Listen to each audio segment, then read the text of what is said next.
Quand les gens me demandent de parler de mon enfance, je change généralement de sujet. Ce n'est pas que c'était terrible, j'avais toujours à manger et un endroit où vivre. Mais disons simplement que ce n'était pas une famille heureuse et parfaite comme à la télé. Je m'appelle Janet, et maintenant que j'ai 33 ans, je suis enfin prête à partager mon histoire. Pas parce que je veux que les gens aient pitié de moi, mais parce que peut-être que quelqu'un a besoin de l'entendre. J'avais 7 ans quand tout a changé. C'est à ce moment-là que ma petite sœur, Lorraine, est née, 3 mois avant terme. Je me souviens encore de mon père courant à l'hôpital au milieu de la nuit pendant que ma tante Kelly venait s'occuper de moi. Tout le monde était tellement préoccupé par le bébé, et honnêtement, moi aussi. Je ne savais pas grand-chose sur les bébés prématurés à l'époque, mais d'après l'expression des adultes, je savais que quelque chose n'allait pas. Lorraine a survécu, mais elle était très faible. Notre maison est devenue un mélange d'hôpital et de zone sans germes. Ma mère était toujours en train de nettoyer, et l'odeur de désinfectant est devenue aussi familière que celle du dîner. Chaque surface de la maison brillait, et si jamais je reniflais, les yeux de ma mère se plissaient de inquiétude, pas pour moi, mais pour Lorraine. Janet, c'était une toux, elle demandait. Nous ne pouvons prendre aucun risque. Elle disait, fais ta valise. Tu vas chez mamie pour quelques jours. Et comme ça, j'étais envoyée ailleurs, soit chez mamie, soit chez tante Kelly, comme si j'étais porteuse d'une maladie. Cela arrivait tellement souvent que j'avais commencé à garder un sac de voyage près dans mon placard. Au début, j'essayais de voir ces voyages comme des petites vacances, mais au bout d'un moment, cela ressemblait juste à être exclu de ma propre maison. Alors, je me suis plongée dans l'école. Je voulais rendre mes parents fiers, attirer leur attention autrement. J'ai eu des appartements, j'ai rejoint l'équipe de débat et j'ai même gagné une foire scientifique régionale. Mais quoi que je fasse, cela ne semblait jamais compter. Mes réussites étaient toujours ignorées, perdues derrière la dernière visite chez le médecin de Lorraine ou sa petite amélioration. Regarde, maman. J'ai eu la première place à la foire scientifique. Je tenais mon trophée et je disais, regarde, maman, j'ai gagné. Mais au lieu d'être heureuse, elle disait simplement, c'est bien, chérie. Tu as bien lavé tes mains? Lorraine ne se sentait pas très bien aujourd'hui. Le pire? Quand Lorraine a eu 7 ans, elle a soudainement cessé d'être malade. C'était comme si quelqu'un avait appuyé sur un interrupteur, et elle est devenue un enfant parfaitement en bonne santé. Mais rien n'a changé avec maman et papa. Ils avaient passé tellement d'années à la protéger qu'ils ne savaient pas comment arrêter. Et Lorraine? Elle a vite appris que jouer la carte de la faiblesse pouvait lui obtenir tout ce qu'elle voulait. Le lycée devait être mon moment pour briller. Je faisais tout bien aux bonnes notes, club, tout. Mais chez nous, les problèmes de Lorraine passaient toujours en priorité. Je me souviens très bien d'une soirée par an. Mon professeur de chimie parlait à mes parents de mes chances d'obtenir une bourse pour les sciences. Janet est l'une de nos élèves les plus brillantes, a dit Monsieur David, en souriant. Elle a un véritable avenir dans. Avant qu'il n'ait pu finir, le téléphone de ma mère a sonné. Lorraine avait une crise à la maison avec la baby-sitter. Qu'est-ce qui ne va pas, chérie, a demandé maman, en attrapant déjà ses affaires. À travers le téléphone, j'ai entendu Lorraine pleurer faux. Je ne trouve pas mon stylo préféré pour mes devoirs. Celui que Janet m'a donné est nul. Et comme ça, la soirée parents était finie. Ils se sont précipités chez eux pour réconforter Lorraine. Pour un stylo. Un stylo. Je suis restée là, les regardant partir tandis que Monsieur David me tapotait maladroitement l'épaule. Après cette nuit-là, ils ont cessé de venir à mes événements complètement. C'est juste plus facile comme ça, ont-ils dit. Plus de perturbations dues aux crises de Lorraine. Quand j'ai remporté le championnat d'état de débat, ils n'ont même pas mis mon trophée sur l'étagère. Lorraine devient anxieuse quand elle voit les réussites des autres, expliqua ma mère en rangeant mon trophée dans un tiroir. Le jour où j'ai été acceptée à l'université aurait dû être un grand moment. J'avais une bourse complète, frais de scolarité, livres, tout couvert. J'étais tellement excitée. Mais quand je l'ai annoncé à ma famille pendant le dîner, Lorraine a simplement roulé les yeux. Peu importe, a-t-elle dit. Maintenant, tu peux enfin déménager, et je peux transformer ta chambre en mon paradis du jeu. Je pense à 2 écrans, peut-être un setup de streaming. Cette nuit-là, j'ai commencé à compter les jours jusqu'à ce que je puisse partir à l'université. Les 5 années suivantes ont filé. Je passais autant de temps que possible dans mon dortoir ou à la bibliothèque. La maison n'était qu'un endroit où je rendais visite pour les dîners familiaux obligatoires, où Lorraine volait toujours la vedette avec ses histoires de ses derniers drames au collège. À 24 ans, j'avais mon diplôme et j'avais trouvé un emploi de manager chez Timothy & Company. Le salaire n'était pas formidable, juste de quoi louer un petit appartement et acheter du sushi bon marché au supermarché. Mais ça ne me dérangeait pas. Avoir mon propre espace était comme gagner à la loterie. Un jour, pendant ma pause déjeuner, je suis tombée sur une publicité pour un cours d'investissement. Apprenez à faire travailler votre argent pour vous. Habituellement, je passais ce genre d'annonce, mais quelque chose m'a fait m'arrêter. Le cours n'était pas bon marché, mais je pouvais me le permettre si je vivais avec des nouilles ramen pendant un mois. Ce cours a tout changé. L'instructeur, Kenneth, avait une manière de rendre les idées d'investissement compliquées simples. J'ai commencé petit, en investissant quelques centaines dans des actions de technologie prometteuses. Puis, j'ai mis un peu plus. J'étudiais les tendances du marché comme si ma vie en dépendait. J'ai suivi des cours avancés de grands investisseurs et appris la gestion des risques et comment construire un portefeuille d'investissement solide. Ma première grande victoire est venue d'une petite entreprise d'IA à laquelle personne ne prêtait attention. J'ai investi 11 000 $, et en seulement 4 mois, cela s'est transformé en 30 000 $. Puis, j'ai investi dans une start-up de biotechnologie, et mon argent a triplé. Avant que je ne m'en rende compte, mon activité secondaire rapportait plus que mon travail principal. Je n'oublierai jamais le matin où j'ai réalisé que je pouvais quitter mon travail. J'étais à mon bureau, faisant semblant de m'intéresser à des rapports ennuyeux, quand mon application d'investissement a sonné, une autre action avait atteint mon prix cible. J'ai fait les calculs. Mes revenus d'investissement étaient désormais 4 fois mon salaire. À ce moment-là, j'ai tapé ma lettre de démission. Même après avoir démissionné, je continuais à aller à ces dîners familiaux du dimanche.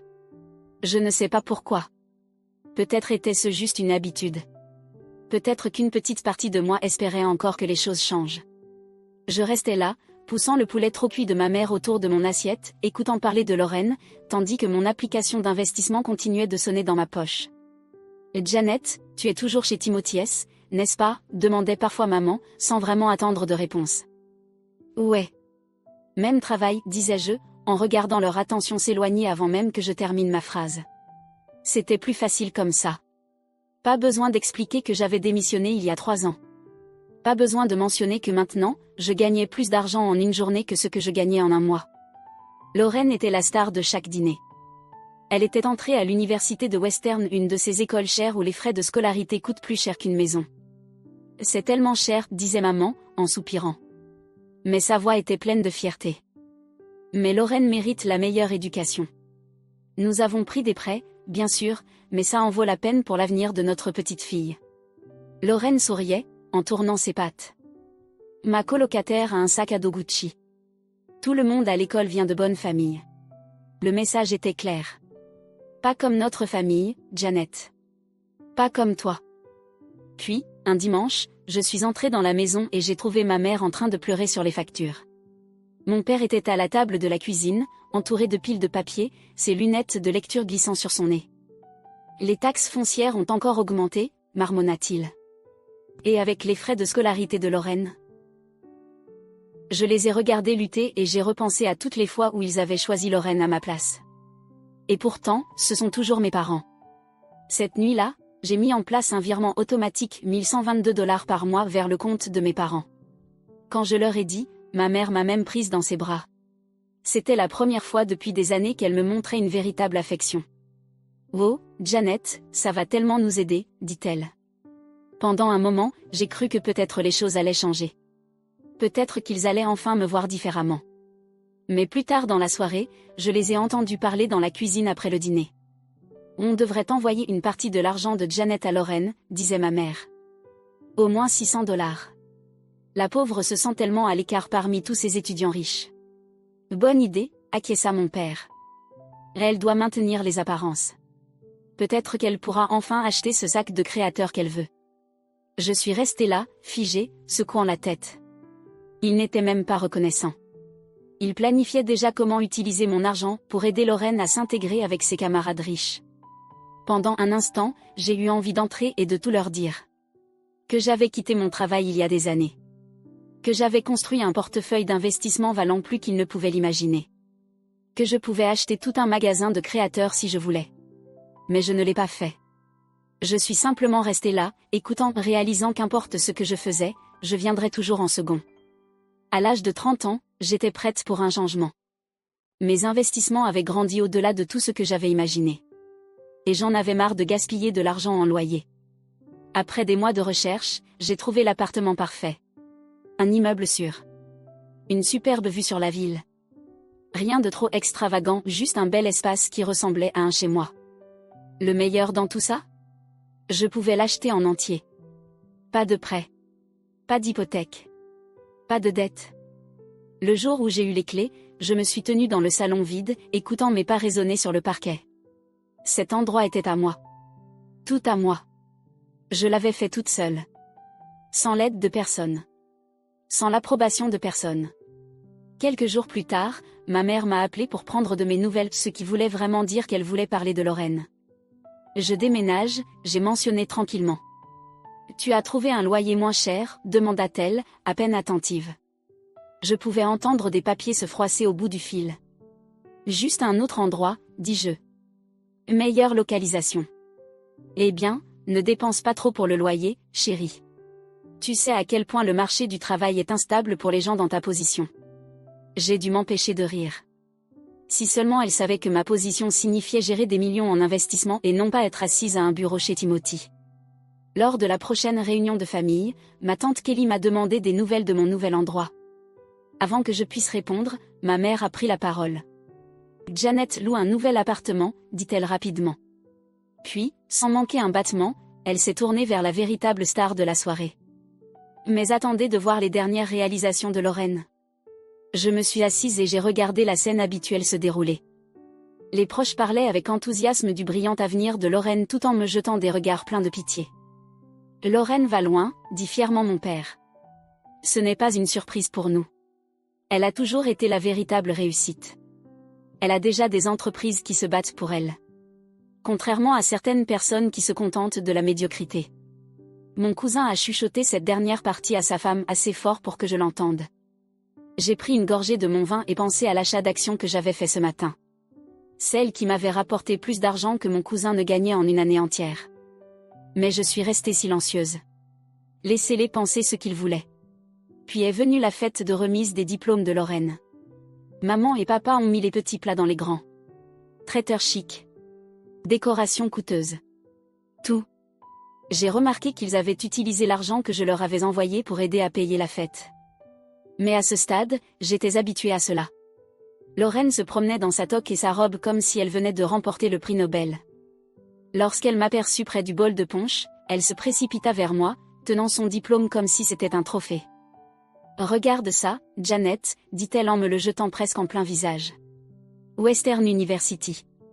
Pas une école d'État comme celle où tu es allée.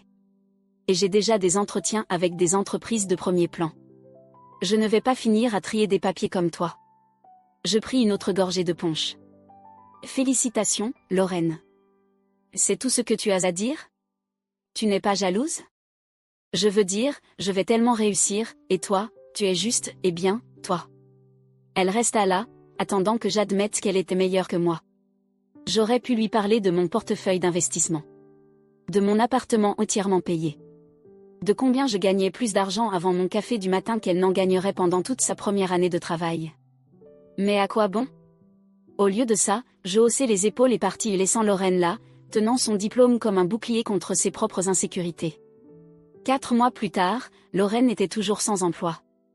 Toutes ces entreprises qui étaient censées se battre pour elle?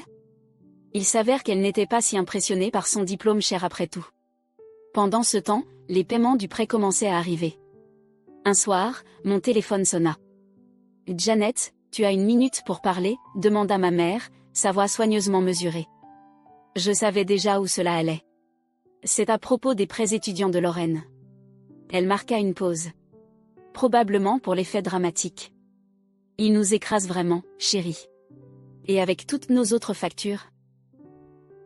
Je savais déjà ce qui allait suivre. Je déteste demander, mais est-ce que tu pourrais? Combien avez-vous besoin, demandai-je, sachant déjà que je le regretterais. Eh bien, si tu pouvais augmenter ton aide mensuelle à 4 000 $, ce serait une vraie bénédiction. Je pensais à toutes les fois où ils avaient ignoré mes réalisations. À toutes les fois où Lorraine m'avait moqué. Mais je pensais aussi à mon compte en banque, confortablement assis sur 7 chiffres. Quelque chose que ma famille ignorait complètement. D'accord, dis-je finalement. Je vais mettre en place le nouveau montant à partir du mois prochain. Le « merci » de ma mère était à peine sorti de sa bouche qu'elle commençait déjà à planifier comment dépenser l'argent. Ça va tellement aider pour les paiements du prêt de Lorraine. Et peut-être qu'on pourra lui acheter des vêtements appropriés pour les entretiens. Quelques semaines plus tard, Lorraine a enfin trouvé un travail. Dans la même entreprise où mon père était allé à l'université avec le directeur des ressources humaines. L'ironie ne m'a pas échappé lorsqu'elle a fini par obtenir le titre de manager. Un week-end, je suis passée chez mes parents et j'ai trouvé Lorraine allongée sur le canapé, faisant défiler des annonces d'appartements sur son téléphone. Ugh. Tout est tellement cher, se plaignait-elle. Je ne peux pas croire que je dois vivre ici avec maman et papa. C'est tellement embarrassant. Tu pourrais regarder des appartements plus petits, suggérai-je. Ou peut-être quelque chose en dehors du centre-ville. Elle me regarda comme si je lui avais dit de vivre dans une poubelle. Je dois être dans le bon quartier, Janet. Pas que tu comprennes. Certains d'entre nous ont des standards. Je jetai un coup d'œil autour de la simple salle de séjour de nos parents, celle où elle vivait gratuitement. Mais je gardai le silence. Elle jeta son téléphone de côté et soupira. C'est juste temporaire. Contrairement à toi, je ne vais pas rester manager pour toujours. J'ai du potentiel. À l'approche de Thanksgiving, maman entra dans sa panique habituelle de l'hôtesse. Chaque année, elle insistait pour tout cuisiner elle-même, transformant la cuisine en zone de catastrophe remplie de stress. Mais cette année-là était différente. Je ne sais pas ce que je vais faire, j'ai mis elle au téléphone une semaine avant les fêtes. Je me suis foulé le dos en sortant le linge de Lorraine de la sécheuse, et maintenant je peux à peine me tenir droite. Comment suis-je censée cuisiner pour 30 personnes ?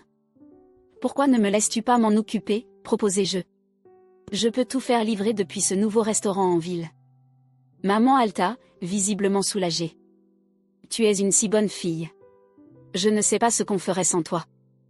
En arrière-plan de notre appel vidéo, j'ai aperçu Lorraine en train de rouler des yeux de manière dramatique. Les compliments de maman, même un peu, semblaient clairement ruiner sa journée. Le jour de Thanksgiving commença comme n'importe quelle autre réunion de famille. La nourriture arriva à l'heure, et j'aidai maman à tout préparer tout en essayant d'ignorer les plaintes constantes de Lorraine. La farce achetée en magasin ne sera jamais aussi bonne que celle maison, marmonna-t-elle. J'avais emporté mon ordinateur portable car les marchés asiatiques ouvraient pendant le dîner, et j'avais des investissements à vérifier. Je l'installai dans ma vieille chambre et le laissai tourner pendant que je rejoignais la famille. La nourriture était délicieuse, bien meilleure que le dindon sec habituel de maman. Lorsque tout le monde s'installa avec ses assiettes, maman évoqua encore une fois sa blessure au dos. J'étais tellement inquiète de savoir comment je gérerais la cuisine, dit-elle à toute la table composée de tantes, oncles et cousins, mais Janet est intervenue et a organisé toute cette merveilleuse nourriture à emporter. N'est-ce pas attentionné ? C'est vraiment gentil de ta part, Janet, dit tante Kelly avec un sourire. Ça a dû coûter cher. Oh, ce n'est rien, répondis-je, essayant de changer de sujet. Je suis juste contente que tout le monde en profite. Maman hocha la tête, l'air fier. Elle s'en sort assez bien dans son travail de manager pour nous aider beaucoup. C'était probablement la première fois depuis des années qu'elle se vantait de moi. Je vis le visage de Lorraine s'assombrir. Elle repoussa brusquement sa chaise et sortit de la pièce en trombe. Au début, je pensais qu'elle faisait simplement une de ses habituelles crises de colère, mais quelque chose semblait différent cette fois. Quelques instants plus tard, elle revint en tenant mon ordinateur portable, avec un sourire suffisant qui me fit tomber l'estomac. Voyons voir à quel point Janet s'en sort vraiment, annonça-t-elle bruyamment, en regardant autour de la table. Comme elle est tellement généreuse, je parie qu'elle n'y verra aucun inconvénient si je montre à tout le monde son compte en banque. Il est temps de prouver ce qu'une perdante elle est vraiment. Mon cœur se serra. Je me levai précipitamment de ma chaise. Lorraine, ne fais pas ça. Mais c'était trop tard. Elle tourna l'ordinateur portable pour que tout le monde puisse voir. Mon application bancaire était toujours ouverte depuis que je l'avais vérifiée plus tôt. La pièce se fit soudainement silencieuse. Le visage de Lorraine devint pâle, comme si elle avait vu un fantôme. Ses mains tremblaient tellement que je pensais qu'elle allait laisser tomber mon ordinateur. Lorraine, demanda maman, inquiète. Qu'est-ce qui se passe ? Qu'est-ce que ça dit ? La voix de Lorraine sortit à peine plus qu'un murmure. 8 millions de dollars.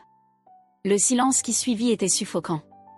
Je pouvais entendre tout le tic-tac de l'horloge de cuisine de maman, le bourdonnement du réfrigérateur, le bruit de la fourchette de mon cousin tombant sur son assiette. Il doit y avoir une erreur, dit tante Kelly, se penchant pour mieux voir. Janet est manager chez Timothy S.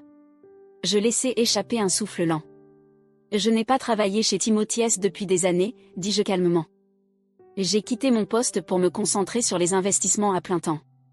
J'ai étudié les marchés, suivi des cours, appris tout ce que je pouvais et je suis devenue très bonne. Vraiment bonne. Lorraine me regarda, le visage pâle. Tu veux dire, tu es riche ? Sa voix se brisa sur le dernier mot. Je hochai la tête. J'investis depuis des années maintenant. J'ai commencé petit, appris en chemin. Oui, j'ai 8 millions de dollars dans ce compte. Et non, je ne le cachais pas. Vous ne m'avez tout simplement jamais demandé. Le silence ne dura que 4 secondes avant que le cri de maman ne le brise. 8 millions de dollars ? Elle sauta de sa chaise, le visage devenu tout rouge. Tu as 8 millions de dollars et tu nous as laissé galérer tout ce temps ? Je la fixai, choquée. Galérer, répétai-je. Je vous envoie 4 000 dollars chaque mois. Tu es millionnaire, hurla-t-elle, sa voix atteignant une hauteur que je ne pensais même pas possible. Ta sœur a des prêts étudiants ? Nous avons des factures. Comment as-tu pu être aussi égoïste ? Aussi avide ? Papa intervint, le visage tordu de colère. On t'a élevé mieux que ça, Janet. De penser que tu as entassé de l'argent pendant que ta propre famille souffre. Quelque chose en moi se brisa. Des années à être la seconde option, l'idée secondaire, la fille fiable mais sans importance, tout cela jaillit. Entasser de l'argent ? Tu rigoles, je ris, mais il n'y avait aucune joie dans ce rire. Où est l'argent que tu as économisé pour les études de Lorraine, maman ? Oh, attends, tu n'as rien économisé parce que tu as tout dépensé pour ses envies et besoins sans fin.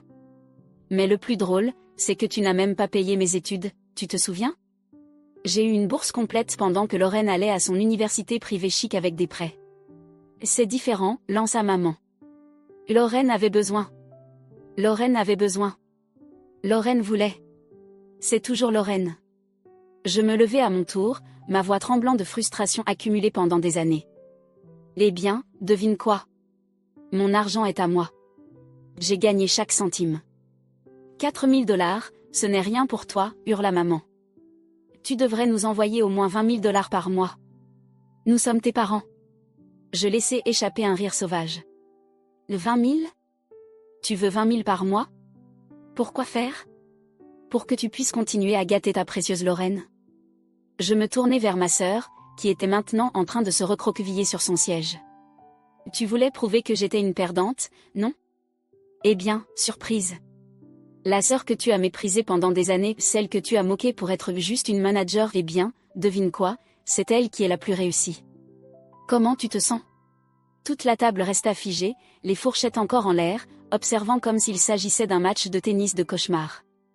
Eh bien, si tu es si réussie, cracha maman, alors tu peux certainement te permettre d'aider plus ta famille. C'est ton devoir. Mon devoir ? Je m'avançai vers Lorraine et lui arrachai mon ordinateur portable des mains.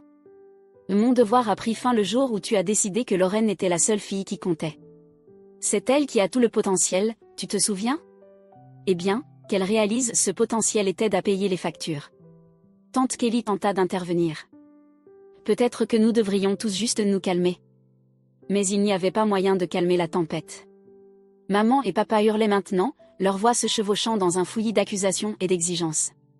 Lorraine avait commencé à pleurer, son truc habituel quand les choses ne se passaient pas comme elle le voulait. Je ne dis plus un mot. Je me contentais de tourner les talons et de sortir de la maison de mon enfance, les cris de maman résonnant encore derrière moi pendant que je montais dans ma voiture. Avant même d'arriver chez moi, les messages commencèrent. Mon téléphone vibrait encore et encore, des appels et des textos de maman, papa et Lorraine. Au début, ce furent des demandes pleines de colère. Puis vinrent les pressions émotionnelles. J'essayais de répondre au début, espérant qu'ils comprendraient enfin. Mais c'était comme parler à un mur. Ils ne voulaient pas comprendre, ils voulaient simplement avoir accès à mon compte en banque. Puis maman prit ça sur les réseaux sociaux. Son post était un chef-d'œuvre de faux chagrin. Absolument dévastée d'apprendre que ma fille aînée est devenue millionnaire tout en voyant sa propre famille lutter. Elle refuse d'aider sa sœur à payer ses prêts étudiants ou de soutenir ses parents vieillissants. L'argent change vraiment les gens. S'il vous plaît, priez pour que Janet se souvienne de ses valeurs familiales. Les commentaires affluèrent. Des amis de la famille, des gens que je n'avais pas entendus depuis des années, semblaient soudainement avoir beaucoup de choses à dire sur moi. Comment a-t-elle pu être aussi sans cœur? Je savais toujours qu'il y avait quelque chose de bizarre chez elle. Quel genre de personne abandonne sa famille comme ça? Maman a aimé chaque commentaire, ajoutant des émojis de pleurs et répondant avec « Merci de comprendre ». Les membres de la famille qui avaient été là pendant la crise de Thanksgiving restèrent silencieux, mais leur silence n'aidait pas beaucoup contre l'inondation des amis de la famille qui me traitaient de tout, de ingrate à maléfique. C'était la goutte d'eau de trop. J'ouvris mon application bancaire et fixai le virement automatique 4 000 $ par mois. Ils appelaient ça des petites pièces. D'un clic, je l'annulai. Puis j'envoyai à maman un dernier message. J'ai annulé les virements mensuels. J'en ai assez d'être ton distributeur automatique. Ne me contacte plus. Mais ils n'ont pas pris le 1. Les appels ont augmenté, venant à toute heure. Lorraine a commencé à appeler depuis différents numéros quand j'ai bloqué le sien. Papa a laissé de longs messages vocaux décousus sur le devoir familial. Les publications de maman sur les réseaux sociaux sont devenues encore plus mauvaises. J'ai tout bloqué, leurs numéros, leurs emails, et leurs comptes sur les réseaux sociaux. Mais je savais qu'ils ne s'arrêteraient pas là. La dernière étape, j'effraie. J'appelais le concierge de mon immeuble. J'ai besoin d'ajouter quelques noms à la liste des « à ne pas admettre ». Je lui donnai leur nom, description, et lui montrai même des photos. Il hocha la tête, prenant des notes minutieuses. Le lendemain, Jeffrey m'appela. « Tes parents et ta sœur ont essayé de forcer leur entrée, dit-il. Ils ont causé une belle scène dans le hall, menaçant d'appeler la police. » Je n'étais même pas surprise.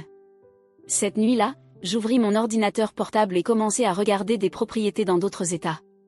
Peut-être qu'il était temps de recommencer quelque part, loin d'ici. Certains pourraient appeler cela fuir, moi je l'appelle poser des limites. Ils ont eu des années pour me traiter comme une famille. Ils ont choisi d'ignorer mes réalisations. Ils ont choisi de se moquer de mon succès. Ils ont choisi de mettre Lorraine en priorité à chaque fois. Maintenant, ils m'ont montré exactement comment ils me voient, et je ne ressens aucune obligation de les garder dans ma vie. Alors que je fais défiler les annonces dans des villes où ils ne me trouveront jamais, je ne ressens que du soulagement. Parfois, la chose la plus saine que tu puisses faire, c'est de partir même de ta famille.